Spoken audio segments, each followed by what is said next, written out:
बिस्मिल्लाहिर्रहमानिर्रहीम। सरनामे कलाम मैंने जिस आयत मुबारका को बनाया था मशहूर मारूफ़ आयत है, वमा अरसलनाका इल्ला रहमतुल लिल आलमीन, कि ए हबीब हमने आपको आलमीन के लिए रहमत बना कर भेजा है। तो रहमतुल लिल आलमीन वो हस्ती कि जो हर कसो नाकस के लिए, ज़मीन पर मौजूद हर रूए बशर के लिए रहमत का दरवाज़ा बनकर आई है। और क्या कहना मेरे रसूल की सीरत का, मेरे रसूल की सूरत का, मेरे रसूल की किरदार का, मेरे रसूल की गुफ्तार का, कि ये वो हस्ती हैं कि जिनकी ज़िंदगी का एक एक लम्हा, जिनका उठाया हुआ एक एक कदम हमारे लिए नमूने अमल है। क्या कहना आप सबके इल्म में वो वाक़या होगा कि किस तरह एक यहूदी औरत आपको तंग किया करती थी और रोज़ाना आपके पुश्त पर गलाज़त फेंका करती थी, रोज़ाना आपके रास्ते में कांटे बिछाया करती थी, और जब आप उसके घर के नीचे से गुज़रते थे तो वो अपने घर की गलाज़त हुज़ूर के ऊपर डाल दिया करती थी।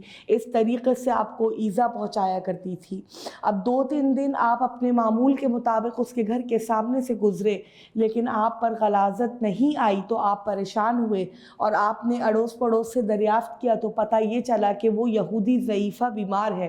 तो अल्लाह के रसूल ऊपर चढ़ के उसके हुजरे में तशरीफ़ ले गए और उसकी अयादत को तशरीफ़ ले गए और उसकी तीमारदारी की। अब जब उसने अल्लाह के रसूल का ये हुस्न अखलाक देखा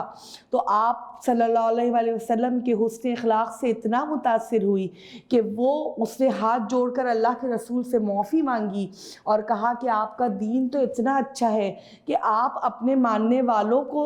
ही नहीं मोहब्बत करते बल्कि आप अपने ना मानने वालों से भी शफ़क़त और मोहब्बत से पेश आते हैं। और वो फिर यहूदी औरत दायरे इस्लाम में दाखिल हुई। बिल्कुल इसी तरह रसूल के अखलाक के मुताबिक एक और छोटा सा वाक़या है कि एक मरतबा एक इराबी अपने छोटे से बच्चे को लेकर आया और कहा कि या रसूल अल्लाह, ये मेरा बच्चा मीठा बहुत खाता है और मीठा खाने की वजह से इसके दांत ख़राब हो गए हैं, तो आप इसकी इस्लाह फरमाइए और इसको मना कीजिए। तो अल्लाह के रसूल ने कहा ठीक है, तुम 3 दिन के बाद दोबारा वापस आना। तो 3 दिन के बाद अपने बच्चे को लेकर वो इराबी दोबारा आया तो अल्लाह के रसूल ने बड़े प्यार से उस बच्चे को समझाया कि मीठा ज़्यादा खाना उसकी सेहत के लिए नुकसानदेह है और उसके दांतों को ख़राब कर रहा है। तो एक मरतबा इराबी ने दरियाफ़्त किया कि या रसूल अल्लाह, ये बात आप 3 दिन पहले भी समझा सकते थे, तो आपने 3 दिन के बाद क्यों बुलाया? तो अल्लाह के रसूल ने तबस्सुम फरमाया और कहने लगे,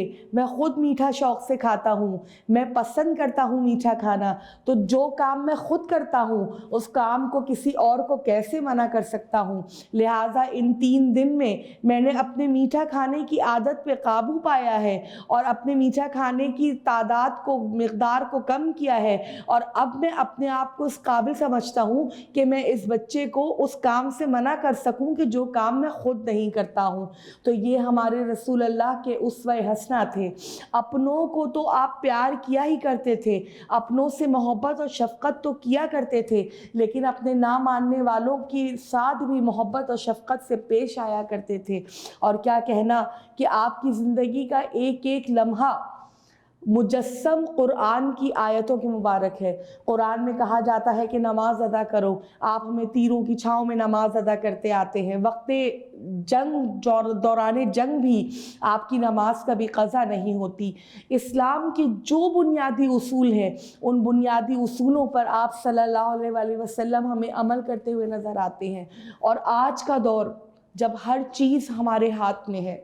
हमारे मोबाइल हमारे हाथ में है, सोशल मीडिया हमारे हाथ में है, और वक्त इतनी तरक्की कर चुका है, इतनी तरक्की कर चुका है कि कोई भी ख़बर एक लम्हे में पूरी दुनिया में फैल जाती है। तो मेरी ये मुख्तसर सी तकरीर, मैं चाहूँगी कि मैं इस तकरीर के ज़रिए किसी की इस्लाह कर सकूँ, तो मैं अपने बच्चों और ख़ुसूसन नौजवान नस्ल से मैं दरख्वास्त करना चाहूँगी कि रसूल की सीरत फ़कत ये नहीं है कि हम सोशल मीडिया पर कोई कव्वाली वायरल हो और हम उसको सुनकर उस पर अमल करें, हरगिज़ नहीं, बल्कि सोशल मीडिया पर बेशक आप कव्वालियाँ भी सुनिए, आप अल्लाह के रसूल के मुतालिक वीडियोज़ भी शेयर करें, लेकिन ज़रूरत इस अमर की है कि हम अल्लाह के रसूल की सीरत के बारे में मुतालिया भी करें। बड़े अफसोस के साथ ही कहना पड़ रहा है कि आजकल के बच्चों में मुताले की आदत ख़त्म हो गई है। تقریباً نہ ہونے کے برابر ہے۔ تو برائے مہربانی والدین سے بھی گزارش ہے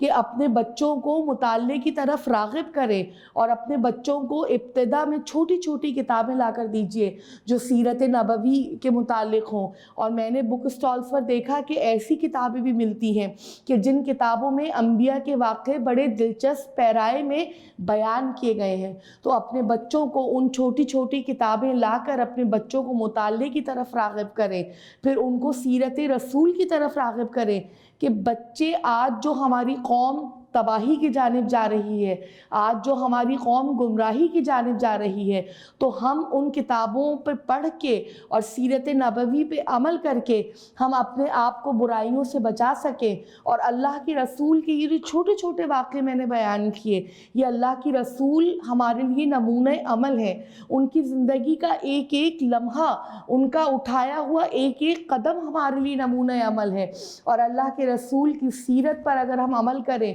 اور اسلام کے بنیادی اصولوں کو اگر ہم اپنا مشعل راہ بنا لیں، تو وہ وقت دور نہیں ہے کہ جب پوری دنیا میں اسلام کا بول بالا ہوگا۔ اور بے شک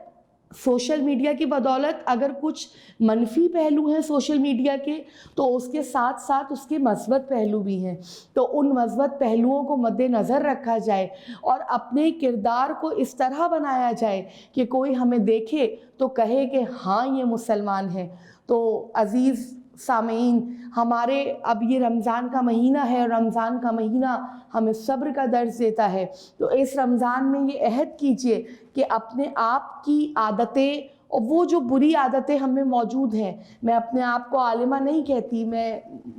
پروردگار عالم نے مجھے ذاکری کا شرف عطا کیا ہے، میں ایک ذاکرہ ہوں، ایک ادنا سی اہل بیت علیہم السلام کی ذاکرہ ہوں۔ تو میں اپنے اندر موجود خامیوں پہ قابو کرنا چاہوں گی، قابو پانا چاہوں گی کہ رمضان کا مہینہ ہمیں تزکیہ نفس کا درس دیتا ہے، رمضان کا مہینہ ہمیں صبر کا درس دیتا ہے۔ تو ہم اپنے اندر موجود ہم یہ عہد کریں کہ ہم اپنے اندر موجود اپنی ان چھوٹی چھوٹی بیماریوں کا، اپنی ان چھوٹی چھوٹی برائیوں کا تدارک کرنے کی کوشش کریں، کہ ہم اپنے اندر موجود ان چھوٹی چھوٹی برائیوں کا تدارک کرنے کی کوشش کریں۔ اور اگر ہم صاحب اولاد ہیں اور ہمارے بچے بڑے ہیں، سمجھدار ہیں، تو ہم اپنے بچوں کو بھی سمجھائیں، اپنے بچوں کی طرف، دین کی طرف بچوں کو راغب کریں اور ان کو زندگی کے مثبت اور منفی پہلوؤں سے آشنا کرائیں کہ دیکھیں یہ راستہ آپ کے لیے صحیح ہے اور یہ راستہ آپ کے لیے غلط ہے۔ تو بس میری ان تمام تر تقاریر کا میں اختتام اس دعا پر کرتی ہوں کہ پروردگار عالم یہ رمضان کا مہینہ کل عالم اسلام کے لیے بھلائی کا مہینہ، خیر کا مہینہ بن کر آیا ہے، اور اس رمضان مبارک میں پروردگار عالم ہمیں زیادہ سے زیادہ عبادات کرنے کی توفیق عطا فرمائے۔ اور رمضان کی اصل روح یہ ہے کہ جو طبقہ کے جن کو دنیا کی نعمتیں میسر نہیں ہیں، کوشش یہ کریں کہ ان تک دنیا کی نعمتیں پہنچانے میں اپنا حصہ ڈالیے، اور پروردگار عالم ہماری اس مہینے میں کی گئی تمام تر عبادتوں کو قبول فرمائے۔ نحمدہ و نصلی علی رسولہ الکریم۔